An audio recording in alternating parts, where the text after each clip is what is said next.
কেন মুসলমানরা কাবা তাওয়াফ করে, এর আধ্যাত্মিক ও বৈজ্ঞানিক রহস্য কি? আসসালামু আলাইকুম ওয়া রাহমাতুল্লাহ।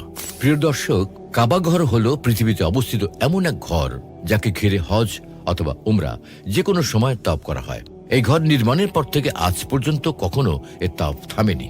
পৃথিবীর প্রতিটি মুসলমান জীবনে একবার হলেও এই ঘর তাওয়াফ করার ইচ্ছা পোষণ করে। কিন্তু প্রশ্ন হলো, আল্লাহ তাআলা এখানে তাওয়াফ করতে কেন বলেছেন? এর পেছনে কি রহস্য লুকিয়ে আছে? এর সাথে কি শুধুই ইবাদতের সম্পর্ক রয়েছে, নাকি রয়েছে গ্রহ, নক্ষত্র, গ্যালাক্সি, ছায়াপথ তথা ইউনিভার্স ও মহাবিশ্বের কোনো নিগূঢ় সামঞ্জস্য? আজকে আমরা এই নিয়ে কোরআন, সুন্নাহ ও অ্যাস্ট্রোফিজিক্সের আলোকে তাওয়াফের বাহ্যিক কারণ এবং মহাজাগতিক কারণ নিয়ে বিস্তারিত আলোচনা করব ইনশাআল্লাহ। তাওয়াফের পরিচয়। সুপ্রিয় দর্শক, তাওয়াফ মানে প্রদক্ষিণ বা চক্কর দেওয়া। কাবা শরীফ 7 বার প্রদক্ষিণ বা চক্কর দেওয়াকে এক তাওয়াফ হিসেবে সাব্যস্ত করেছে ইসলাম।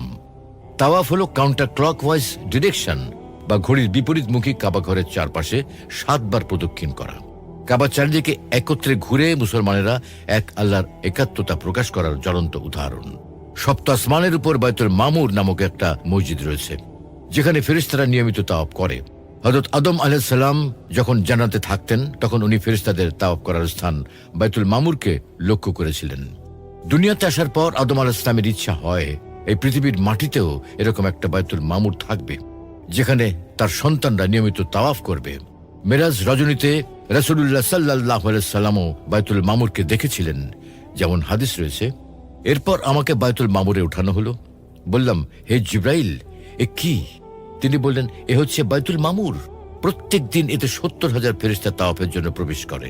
তারা একবার তাওয়াফ সেরে বের হলে কখনো আর ফের তাওয়াফের সুযোগ হয় না তাদের। আর কাবা ঘর হলো বাইতুল মামুরের ঠিক সোজাসুজি নিচে।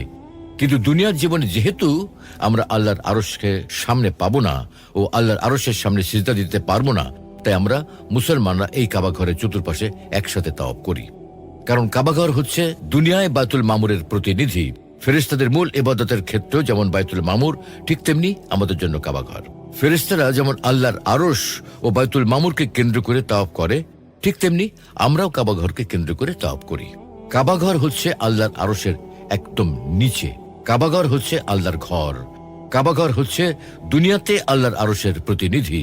আল্লাহর আরশকে কেন্দ্র করে যেমন এই মহাবিশ্বের সব গ্রহ, নক্ষত্র ঘুরছে, ঠিক তেমনি আমরা মুসলমানরা একসাথে এই কাবা ঘরের চতুর্পাশে ঘুরি।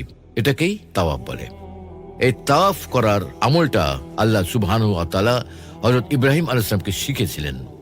আর তখন থেকেই মুসলিম উম্মাহ সারা বছর দিন রাত এই পবিত্র ঘরকে তাওয়াফ বা প্রদক্ষিণ করে চলেছে। কেননা এর পেছনে কিছু বাহ্যিক এবং মহাজাগতিক সম্পর্ক রয়েছে।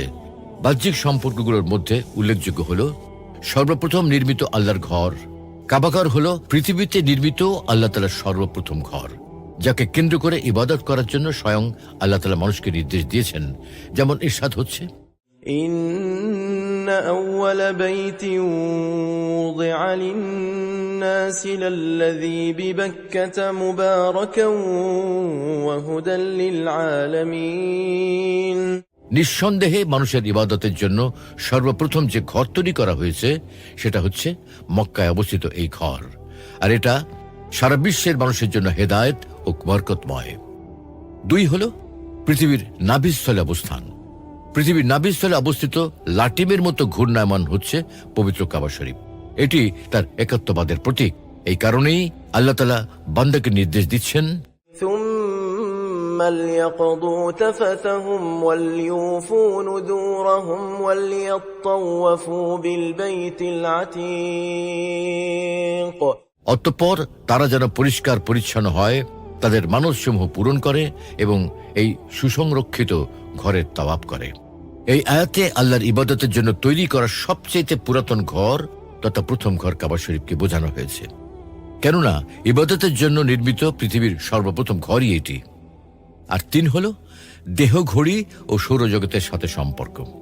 মানুষের কলব, যাকে হৃৎপিণ্ড বলা হয়, এটির অবস্থান বুকের বাম পাশে থাকে। আর তাই কলবকে কাবার দিকে রেখেই বাম থেকে ডানে কাবা শরীফ তাওয়াফ করা হয়, যাতে কলবে কাবার আকর্ষণ ও আল্লাহর একাত্মবাদের প্রেম বেড়ে ওঠে। তাছাড়া কাবা ঘর তাওয়াফ মহান আল্লাহর কুদরতের এক বড় নিদর্শন।